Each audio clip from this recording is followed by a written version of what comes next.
Main Street versus Wall Street, a nation at a crossroads. Have you ever wondered why the stock market can soar while average families struggle to get by? Why young couples, even with both partners working full-time, can't afford to buy a home? Before 1970, corporate America's manufacturing was rooted in the United States. When companies expanded, they hired local workers, built factories in American towns, and reinvested profits into communities. In this era, Wall Street's success was directly tied to Main Street's prosperity. Economic growth translated into rising wages, job security, and a strong middle class. That connection began to unravel in the 1970s. In search of higher profits, corporations increasingly offshored production. Advances in transportation, communication, and trade liberalization made it easier to manufacture goods in countries with cheaper labor.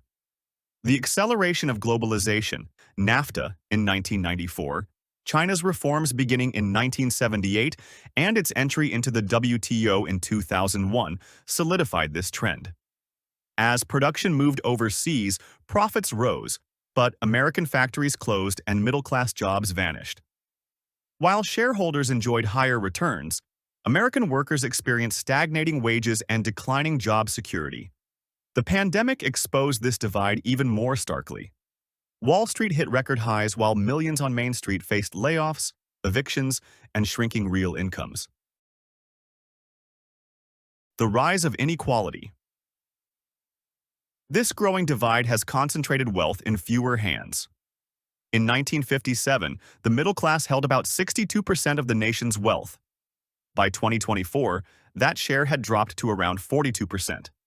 Today, the top 1% owns over 8 times the wealth of the lowest-earning Americans. Although over half of U.S. households now have retirement accounts, such as 401ks or IRAs, the scale of investment varies widely. According to 2024 reports from Vanguard and Fidelity, average balances hover around $130,000, but median balances are far lower at $87,000.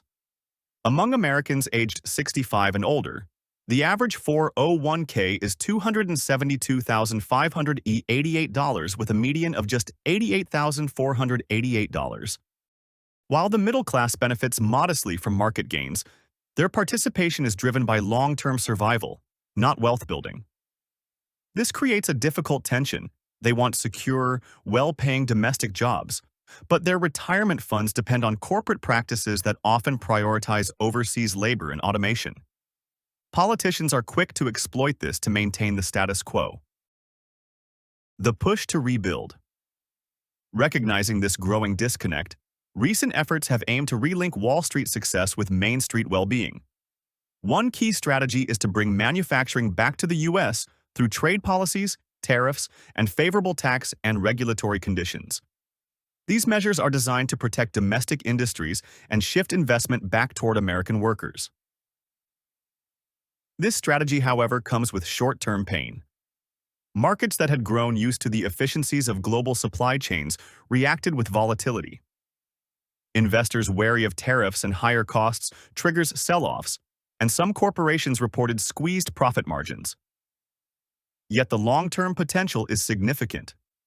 Rebuilding domestic manufacturing means shorter supply chains, revitalized communities, and stable, well-paying jobs.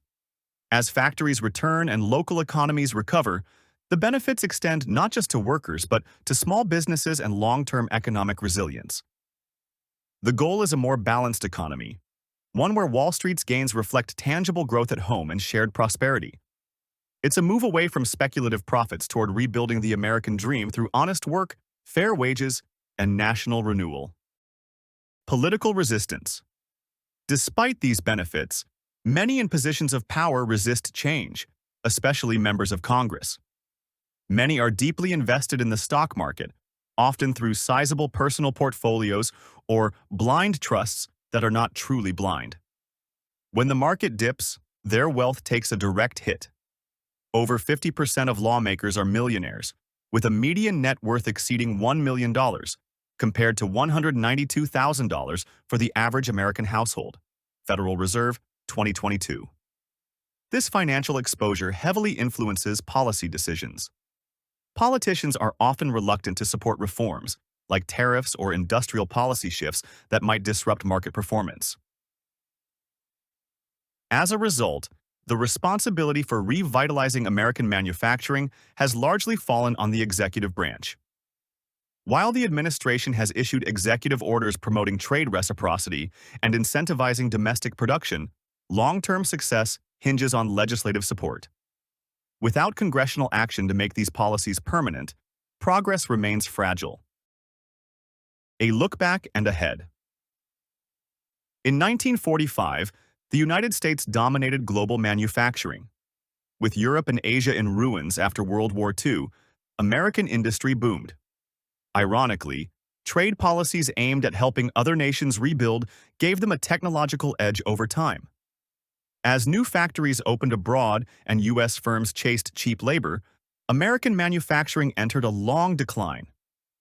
By 2024, much of the industrial base had eroded. The administrative policy shift in 2025 marks a deliberate reversal to make U.S.-based manufacturing competitive again. But the momentum needs political will. The United States has the potential to become globally competitive with offshore manufacturers through the strategic use of AI and robotics. These technologies offer distinct advantages by reducing dependency on low-cost labor, improving product precision and consistency, enabling faster prototyping and customization, and strengthening supply chain resilience. By automating production processes and situating manufacturing closer to consumers, U.S. companies can respond more quickly to market demands while maintaining high-quality standards, especially in sectors such as aerospace, electronics, and medical devices. However, several challenges could hinder this transformation. The need for a skilled workforce and limited access to automation for small and mid-sized companies remain significant barriers. The U.S. must strengthen its own industrial policies to remain competitive. Workforce displacement due to automation also poses a risk unless reskilling efforts are scaled up. Lastly, navigating the country's stringent regulatory environment adds complexity and cost, which must be balanced with the push for innovation and growth. Without legislative backing, the administrative actions restoring American industry may not survive future administrations. The task ahead is not just economic, it's political. It requires choosing policies that prioritize the long-term strength of the middle class over short-term financial gains.